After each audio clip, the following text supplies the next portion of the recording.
in the previous video, so we have discussed what are the different types of verbs. So broadly they are classified into two categories. One is a dynamic verb, so they tell about the action going on, okay, continuously or in the past or in the future. If you go into the detail, so the dynamic verbs can be classified into two types. One is a regular verb and other is the irregular verb. And the second category is the stative verbs. In the previous video, I told very clearly that so there is a link between one video to the other video. If you want to follow this video, you need to watch Introduction to Verb video 1 and Introduction to Verb video 1.2. Okay, so why I am telling is the subject is continuous, and if you want to follow the thing clearly, so then you need to watch one by one. So our course is a step by step. Okay, so watch video 1 and then 1.2 and then you can come to this video. Okay, dear friends, so kindly like if the stuff is good, and don't forget to share with your friends. So because our main intention is to spread this knowledge how to speak English well to many people, and I wish that if this video is watched by many people and all the people they get benefit out of it, okay, so it helps a lot for them. So kindly share with your friends and near and dear. Okay, so these are the stative verbs, they are listed on the board. This is the knowledge. Okay, before going into that, the dynamic verbs, they are external in nature. Wash, dry, fly, okay, speak. And the stative verbs, they are not external, they are internal in nature. See here, the actions which go on within us internally, so they are all stative verbs. Okay, so that is the main difference between a dynamic verb and a stative verb. So they are not dynamic in nature. So the dynamic means so the action goes. Some more actions, they also go inside you. Okay, so these are nothing but the stative verbs. Okay, let us see the thoughts and opinions. So agree. So agree. So yes, I agree with you. So what you said is right. I agree. I totally agree with you. So I am using each word, each verb in a sentence so that to give you more clarity. Doubt. Oh, I doubt very much. It may be correct or it may not be correct. Okay. I doubt he may come or he may not come. That is the next. Guess. Yeah, I guess this answer may be right. Okay. That is a guess. And imagine. Do you imagine the consequences of this action by you, this act by you? So guess. You know the meanings of all these verbs. Next, disagree. I strongly disagree with you. What you said is totally wrong. I disagree with you. Okay. Next, promise. I promise you people to take a movie tonight. I promised my son and daughter. Okay. Next, suppose. Suppose if it rains, we may not go out today. Okay. Realize. He realized his mistake. Okay. So that realization is within that person. Mean. What do you mean? So the people, if you are in a discussion, the people, they may say that, what do you mean? So I mean, we have to explain. I mean that. So my meaning is like this. Don't misunderstand me. Okay. Then think. What do you think? People will also ask you, what do you think? I think it is correct. I think it may not be correct. I think it is good. I think it is bad. Okay. Next, understand. Do you understand me? So, do you understand what I teach you? Yes, I can understand, because our aim is to make the things to be understood by all of you. Okay. Concern. It is my concern. Okay. So, when I took up the subject, it is my concern and your concern. My concern is to teach you well and your concern is to learn well. Okay. Next, come to feelings and emotions. So the human being has several feelings and several emotions. So what you call, sometimes we call a mood. his mood is off, his mood is okay. That is mood. The feelings, different feelings. Sometimes we may be sad, sometimes we are very happy, sometimes we are excited. Okay, so these are all the feelings, moods and emotions within us. Like, yes, I like coffee, I like tea, I like teaching spoken English. Okay. Dislike, oh, I dislike murmuring, I dislike gossiping, I dislike laziness. Okay. Love, yeah, I love painting, I love portrait drawing, so I am an artist. Hate, okay, I hate taking bribes. Okay. Prefer, I prefer coffee to tea, but Smith prefers tea to coffee. Okay, so the prefer always take the preposition to, not than. But many people, they commit mistakes here. So I prefer coffee than tea is wrong usage. I prefer coffee to tea is the right usage. Okay, similarly senior to, junior to. He is senior to me is correct, not he is senior than me. And he is junior to me is correct, not he is junior than me. That is wrong usage. Okay. Next, you have to avoid the wrong usages. What I mean to say. Okay. Next, want. I want a big house. I want a good, brilliant children. I want everything in life. And I want happiness. Okay, these are some of the expressions with want. Wish. Yes, I wish you people learn the subject of the spoken English very well and speak well and come up in your life. It is my wish. Okay. Next, senses and perceptions. So we have senses. So because there are cognitive senses. Cognitive senses means think. Yes, the human beings can think very well. With his thinking only, so he invented many things. Appear. Oh, it appears very good. She appears very happy today. And sound. It sounds good. What you told me, it sounds good. That is very good. So the sound is a verb also. So sound, you think that it is a noun. So it is not only a noun. So it is a verb. So in English, sometimes the words can be, it plays two roles. Okay, so it can be used as a noun and it can also be used as a verb. So be. So be is, it is a state. Be, it is nothing but a state. So be happy. So be courageous. Don't be timid. Don't be late. Be attentive to your classes. Okay, feel. He feels bad. I feel very good today. My mother feels proud of me because I stood first in my class. And so we perceive things with the five senses. We can hear with your ears, we can see with your eyes, we can touch and feel the hard or softness of a surface. Okay, and we can smell with your nose and we can taste with your tongue. So these are all the five senses we have and God has given us. We have pleasure, we have enjoyment and everything. With eyes we see and enjoy the movies and all. Okay, and with the good food we enjoy the taste and we say, oh, the dinner is very good, lunch is very nice, the breakfast is awesome. So we say this. So these are all the senses. These things will go inside you. Okay, and you express, oh, this is good, that is not good, we say. Okay, so these senses, hear, smell, taste, touch and see. These are the five senses. See, I hear good music every day. See, smell. Do you smell something from the kitchen? Taste. Oh, it tastes very good. Then touch. Okay, I can touch this object and tell whether it is anything. Next, see. Yes, I can see good things. I can see everything. Seem. It seems good. Okay, it seems very nice. Okay, and one more important thing for all these stative verbs, and these verbs cannot be used in a progressive form. What is this progressive form? ing form.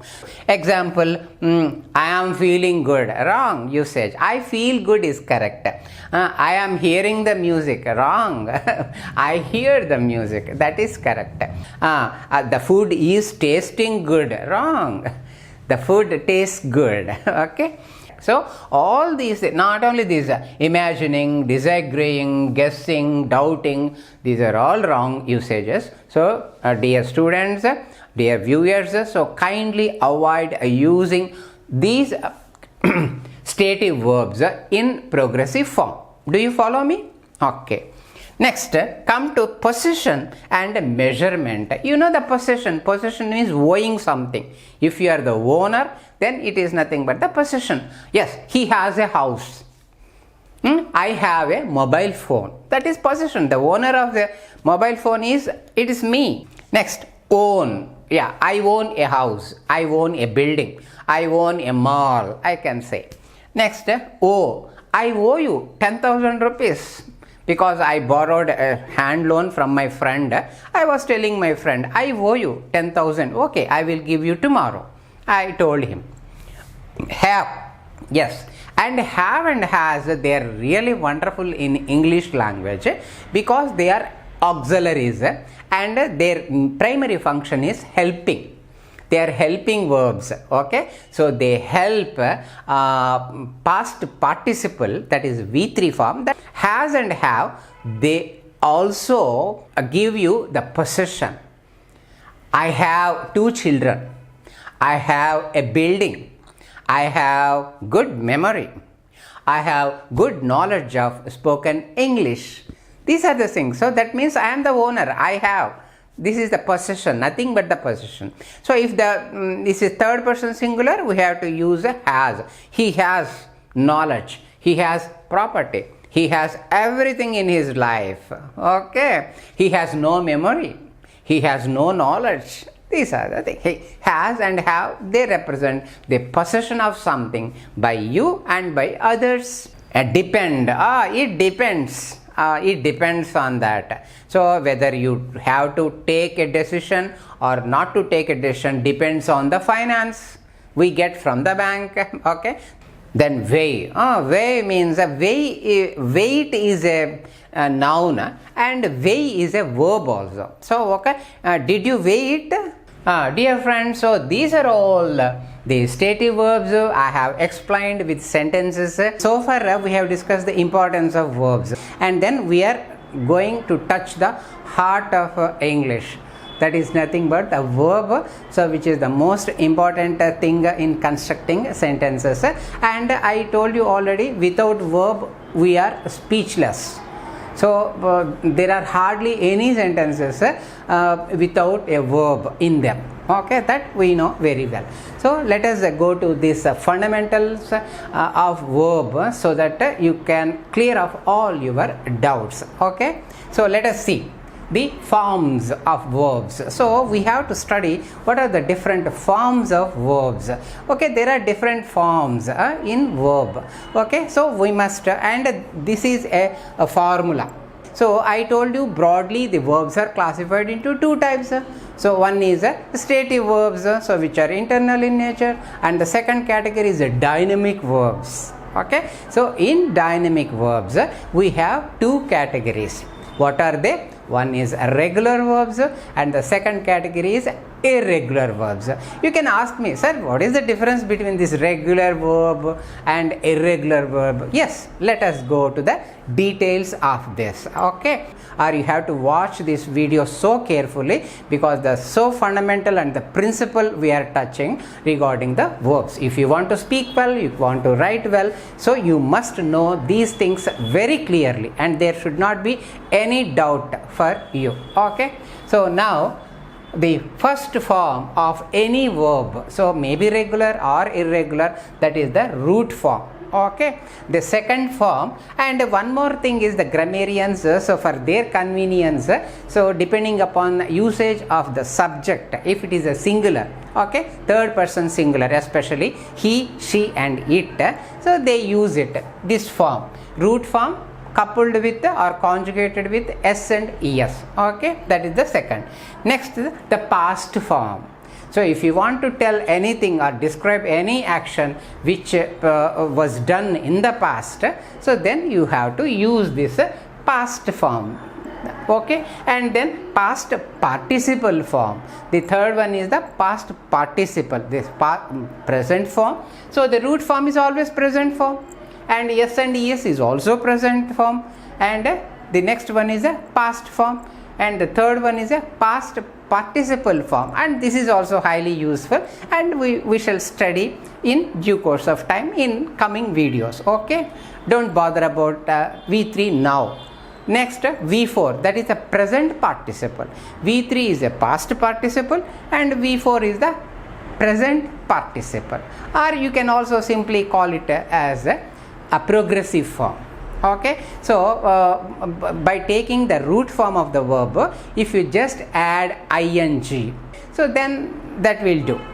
So going, coming, talking, speaking, driving, flying, so all ing forms. So don't call them as ing forms, that is very awkward English. So just call them as ing form or progressive form. Okay, next, and even in case of irregular verbs also the same rule applies. The rule is same. Okay, and here the root form V1 and V1 plus S and ES form. Okay, that is used for a singular subject in third person, he, she and it, and past form V2 form, and past participle form V3 form, and V4 form. So these forms are same for both either regular as well as irregular verbs. Is it clear for you? So no confusion. So the forms are same for both regular as well as irregular. There is one more name also for this regular and irregular. So the regular verbs are weak verbs. The grammarians, they also call them as weak. They are weak in nature. Why they are weak? Let us go to the details.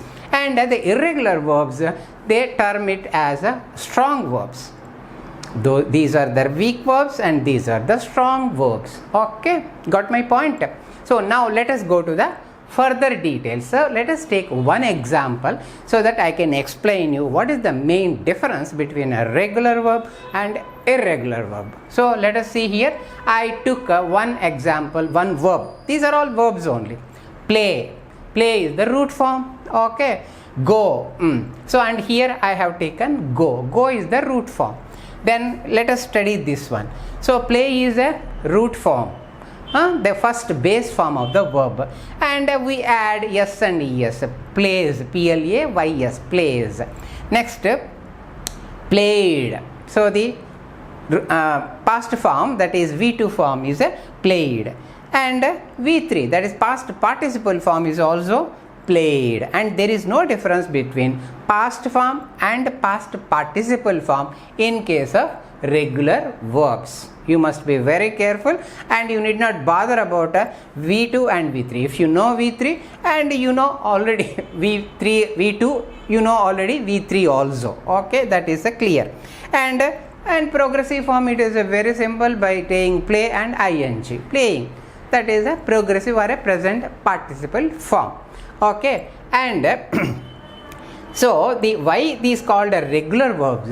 There are nearly 900 verbs in English. Okay, you know, yeah, and out of these 900 verbs, 750 verbs are regular in nature. Thank God.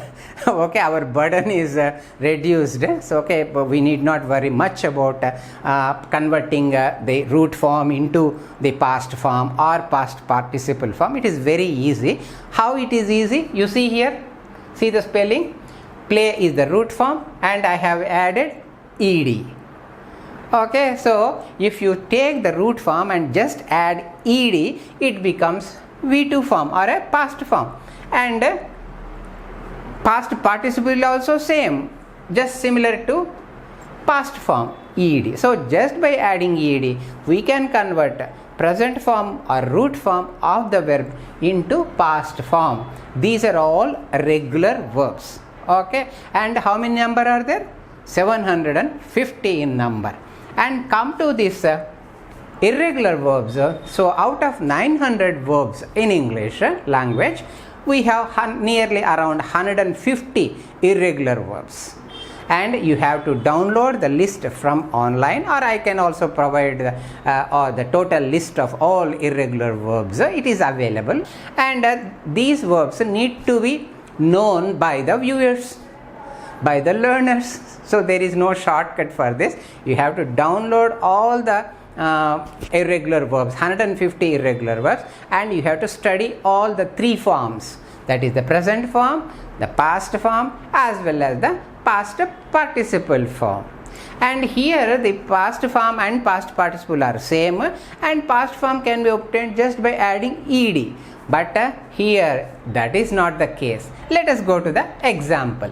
Go is the root form, and yes, so it may add sometimes yes, here it added yes is added, and sometimes it adds es also. Goes, he goes to market every Sunday, she goes to shopping, she goes for shopping, etc. And the past form is not good, G-O-E-D. Don't commit that mistake. Don't add ed just like a regular verb. So that's why these are somewhat tough or strong also. Okay, and the V2 form is different. Okay, then went. The V2 form is, or past form is went, and past participle form is gone. So go V1, went V2, gone is V3. Is it clear? And then present participle, no worries. So just by adding ing, we get progressive form or present participle form, either a regular verb or irregular verb. So this is the difference. And in irregular verbs, all three forms are different. That is one combination, and only one form is different and two forms are same. Example, come, came, come. Okay, that is the example. And then all three forms are same. Hit, hit, hit. Put, put. Examples. All three forms are same. Only two forms are same and one form is different, and all three forms are different. These are the three combinations in case of irregular verbs. Okay, and so I don't say the present participle, past form. So this is very redundant and unnecessary repetition. So in order to avoid repetition, and the grammarians and most of the people, they have evolved some shortcuts. What are these shortcuts? V1. V is nothing but the verb. V1 root form, and V1 plus S and ES. There is no other classification for this. This comes under this only. Next, V2. That is the past form. Past form is verb 2. Next, V3. V3 is nothing but verb 3. What is the verb 3? Past participle form of the verb. Next, V4. It is the present participle form or a progressive form of the verb. Okay, so V1, V2, V3 and V4 in case of regular verbs, and V1, V2, V3 and V4 in case of irregular verbs. So V1, V2, V3, so they behave differently in regular verbs in comparison to V1, V2, V3 in case of irregular verbs. So this is all about the regular and irregular verbs. So this table is so important for you, and this is the basis or fundamental to go ahead with the verb. Okay, I will give some example for irregular verbs. Drive, V1. Drove, V2. Driven, V3. Fly, V1. Flew, V2. Flown, V3. Speak, V1. Spoke, V2. Spoken, yes, spoken English, the daily English language we use in our daily life, that is spoken English. Come, yes, come, came, come again, that is.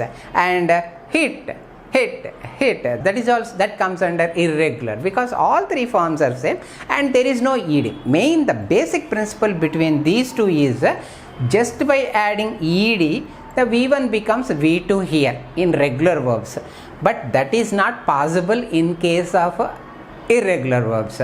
So that's why cost, there is no costed in English, so you cannot add ed, and there is no good, G-O-E-D, no, that is blunder. Okay, you cannot add ed to go. You have to take go, went, gone, drive, drove, driven, fly, flew, flown, speak, spoke, spoken. So here wash, washed, play, played. So let us go to the next slide and learn further details. So dear friends, don't forget to subscribe our channel and share these videos to as many people as possible, so that all people they get benefit out of these videos. Thank you so much. Let us have our slogan: Spoken English, make it easy. Thank you.